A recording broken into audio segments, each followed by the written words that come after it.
Welcome to Ancient Future on Sweet Soul Synergy TV, where we bridge ancient wisdom and modern science for a happier future. I'm your host, Stephanie Milan. Our guest today is a creator, a teacher, a storyteller, a drummer, a retreat master, and a spiritual leader who has directed spiritual gatherings for over 30 years. He runs Sacred Tree Drumming, which includes drumming experiences, retreats, and even walking the medicine wheel and labyrinth. Please welcome Tom Campbell. Tom, thank you so much for being here. Now, as you saw, we started off our morning with a bit of drumming, and that creates a very peaceful, meditative state. I'd really love it if you could start off by telling us the history of drumming and different types of drums that you have. Sure, Stephanie. First, great to be here. Thank you. Drums are one of the oldest instruments in the world. And long before the advent of what we know as music, drums were in existence. Every ancient and native tribe had drums. They used them in all forms of celebration, harvest rituals, solstice rituals and gatherings, weddings, manhood rituals, and other ways to celebrate. So drums have been in existence forever. There's a Native American named Black Elk Speaks. And he was made famous in a book called Black Elk Speaks by John Newhart. And in that book, he says, drum is one of our most sacred instruments. We use it in all of our rites. Let me tell you why. And he goes on to say that the roundness of the drum represents the whole universe. And its strong, steady beat is the pulse, the heart, is the center of the universe. It's the voice of Wonkin Tonkin, the Great Spirit, and it stirs us and helps us to understand the mystery and the power of all things. So that to me is a great quote about what drumming is about. And drums have been around, and I think we've lost a little bit of our connection to ourselves, and the drumming helps to reconnect you to yourself, to Mother Earth, to your fellow drummers. Drums are used now in a lot of different ways, sort of a coming back to the ancient traditions. The drums have been shown to have some medical published studies around them. And these were published in fairly well-known medical journals like New England Journal of Medicine, Journal of Cardiovascular Medicine, and others. And it showed that group drumming reduces stress, lowers blood pressure, it helps in depression, and also reduces anxiety. And a big study published in the New England Journal of Medicine showed that group drumming produced immune cells to help fight cancer. That's fascinating. It is. Really? So drumming is now used in a lot of populations with autistic children, homeless patients, troubled teens, and a lot of different populations. Very interesting. When you were talking about the sphere, that in sacred geometry is considered too to be the universal connection. So there's this, it's bridged across different traditions. It's bridged in Native American, it's bridged in science, and in the idea of sacred geometry also, which I think is very interesting. Going back to the medical benefits, why do you think that people are just reconnecting? What is it that is making people drawn to this? Because people were using this for thousands of years, you know, and they were using this to heal, and they were using this to connect to themselves and connect to their family and connect to the people around them. Why do you think that people are willing now to say, yes, let's do this? As I mentioned just a bit ago, I think we've gotten away from connecting with the earth, with ourselves.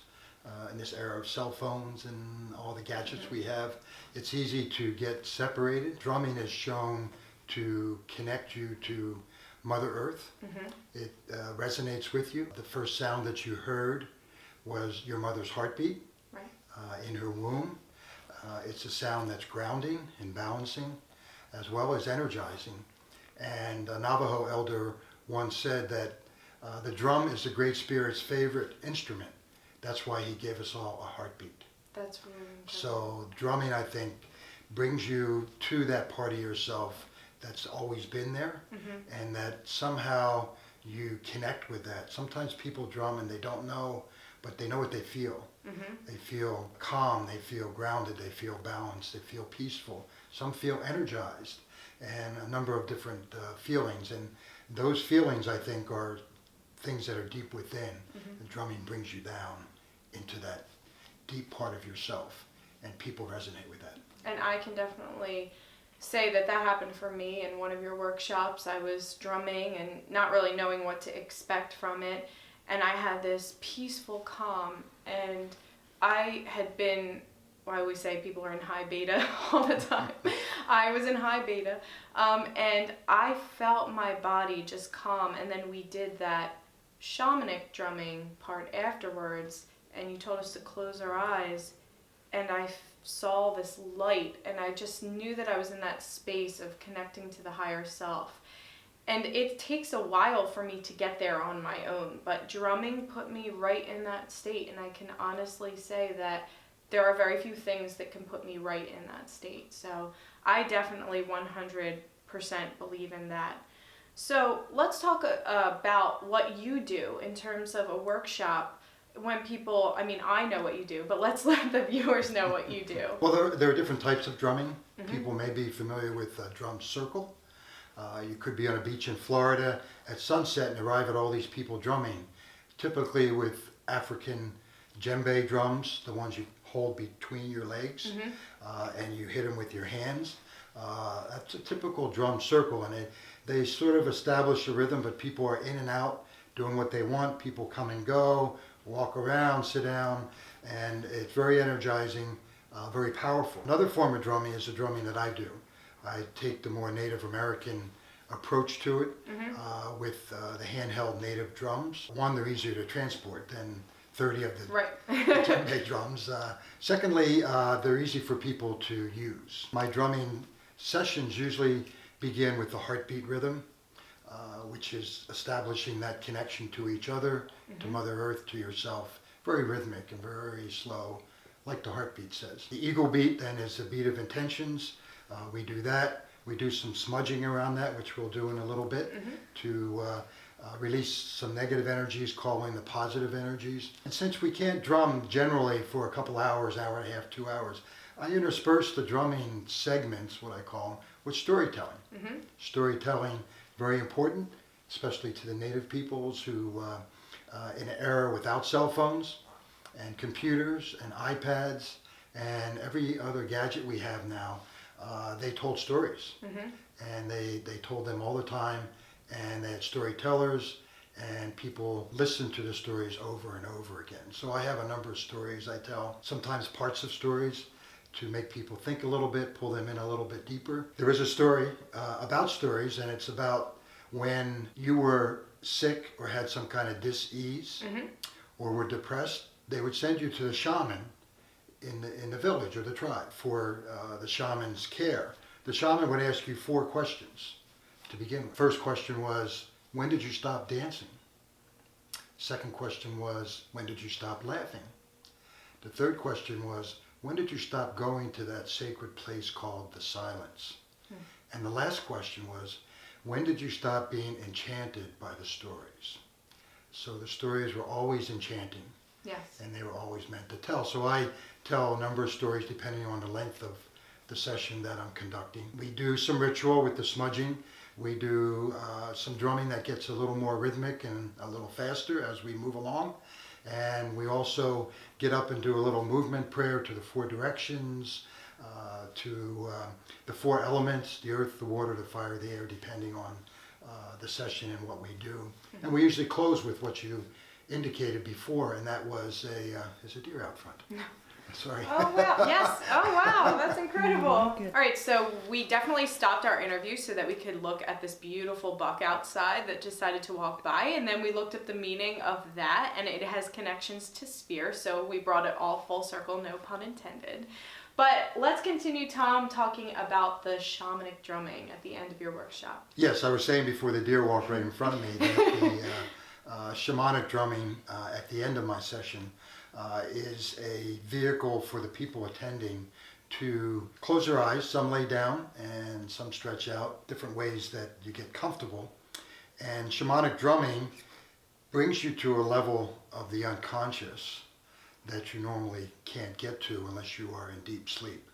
And that's how the shamans traveled to the upper world and lower world to receive messages about where to take the tribe on the next journey as they traveled along, or where the food was, or messages for the people was on a shamanic journey.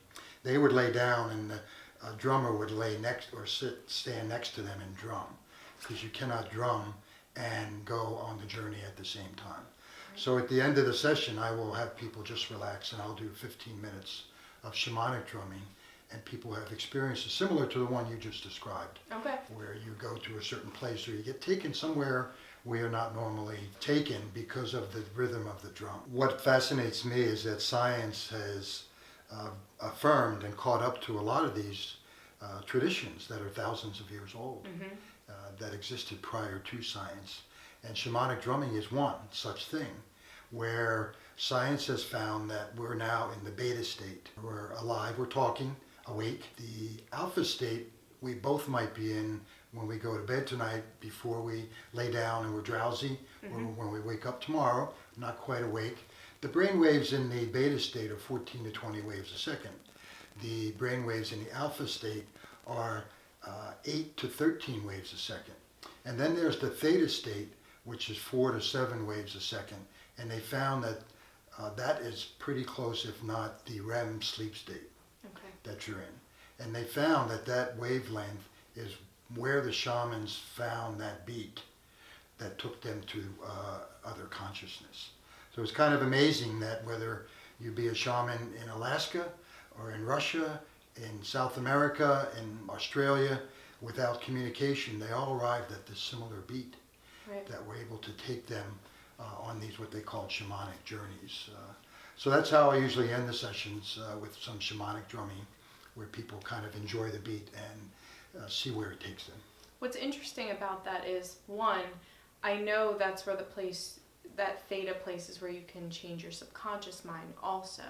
So if there's something in your life or a habit, if you're trying to rewire your brain in some aspect, then you have to reach that spot to really uproot some of those really hardwired beliefs that are in your brain. But also, that experience for me was so profound. And then when I went home, you try to say, okay, let me download a shamanic drumming, and it's just not the same. And I think that's something to share with people, is that the actual experience of the drumming, probably the reason why shamans were so able to get to that space was having somebody standing right beside them drumming. They weren't listening to some iPod or something. Right. Not that there's anything wrong with that, but that the actual experience itself is likely to get you to that spot more quickly. I mean, you certainly can get to a theta spot with meditation and things like that, but that really just puts you right there, which I found very interesting. I think being there, experiencing it live is different. I think shamanic CDs are very good, and they're very meditative, and people do like them. But I think you're right, the power of the drum next to you, or in that same room where you are experiencing it, the vibration, the energies of yourself and the others in the room, and the energy of the drum vibrating through you is different when it's done in person as opposed to hearing it on the CD. So. Right.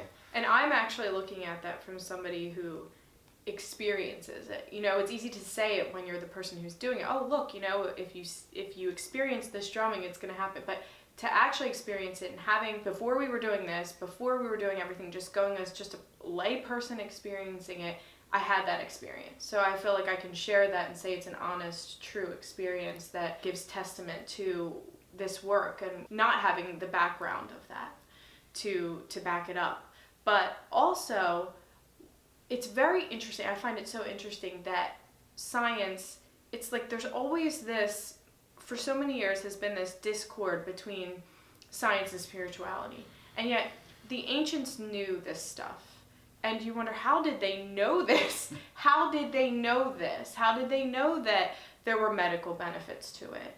I mean, they must have known it because they used these regularly. I don't think they were doing it blindly without having any idea of the benefits to the body or the mind or the soul. So how did they know this stuff, and why is modern science just catching up to something that has been around for so long?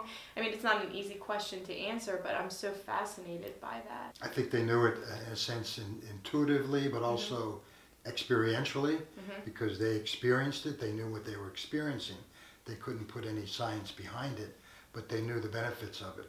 Same way with the herbs and the plants they used. Yeah. They knew the benefits. They knew what it did. They knew that the shaman had good information when he came back from a shamanic journey. Here's where we're going next, or here's where the food is. And it ended up being the case. So they knew by the experience of it, and the science of it is now verifying some of that. But I think it goes back to that, what resonates with you, and it kind of resonates in the core of them. And if, you know, the drumming around the campfire and all the people getting kind of into that experience, they knew what it was. Right. So yeah, it is an interesting question. Why is science catching up? But you know, plants emit compounds that are used for cancer therapy. Herbs are used for various things now for medical reasons, and the native peoples kind of knew that. Yes. Long before the science did, yeah. And I do want to talk about that in just a minute, because I did some research on sage that I do want to talk about. But I want to go back to storytelling just for a second, because another thing that I find is when I went to the drumming, every time that I've gone to anything drumming with you and you tell these stories, I mean, I love the drumming and I love how that makes me feel, but they're my favorite part because they're so timeless. And the way that they told these stories were, you know, the message was so meaningful. And I know that you've said this before, that even if you hear the story again, you might be in a different place. I think you said this the last time we were together. You might be in a different place, so you're going to hear a different message. And I definitely, you've told a couple stories. I think it was the loon. The boy in the loon. The boy in the loon. And I heard that about 3 different times from you. And each time I processed that story differently. So that's another thing that I think is so amazing about these stories that they used to tell, because you never got bored of them, because there was always a different message coming from the story, even though it was the same story, which I love about storytelling. And I think it's something that if we were to implement that more, that we would learn better lessons. You're right. I think the stories resonated each time because the belief was that you're on a journey, the circle of life, the medicine wheel. You travel around the circle, and you travel around throughout your life, and each time you hear a story, you're in a different place, because life experiences brings you to a new place. So each time you heard the boy in the loon, you experienced part of your journey from the first time to the second time to the third, and you hear different things in the story. And that's why they were able to tell them over and over again, although people probably knew a lot of them by heart, but something about it hit you one time that didn't hit it the last time, because you had some life experience which opens you up to a new meaning to the story. So it's they are interesting. There is a short story, if I can tell one, about, it's a Sufi story about a man named Nasruddin who's out front in his front yard on his hands and knees, like he's looking for something. And his neighbor walks by and says, "Nasruddin, what are you doing?" He said, "I lost my key. I can't find it." He said, "Let me help you." So they both are on their hands and knees, walking around, feeling around. And after quite a while, the neighbor says, "We've covered the whole yard. We can't seem to find it. Are you sure that it's here? Where did you lose it?" And he said, "Well, I lost it inside." He said, "Well, why are we out here?" He said, "It's lighter out here." That's funny. That's good. And the story is sometimes you need to go inside. Sometimes you need to go inside and look. Absolutely. You don't always have to look where it's light. Sometimes you need to look in the other places of who you are. And that's where you find the meaning, not always in the easiest place. So, absolutely. Yeah. So you're right, the stories have a lot of meaning. And there's such a pull these days to go inward. And that's really the message that a lot of these spiritual teachers and spiritual leaders are teaching now, is to don't focus on the external reality, because that's really a reflection of what's inside. And it makes you more mindful. You know, you think about that and you go, okay, well, not that you have to go around and say, oh, I created that and I created that, and you could make yourself nuts doing that, but you're mindful of that and say, okay, what's going on inside that might be resonating outside. All right, well, that's a wonderful story to end on, and let's take a break, and when we come back, we're going to talk about the medicine wheel, labyrinth, and sage. We'll see you in the next episode of Ancient Future with more from Tom Campbell.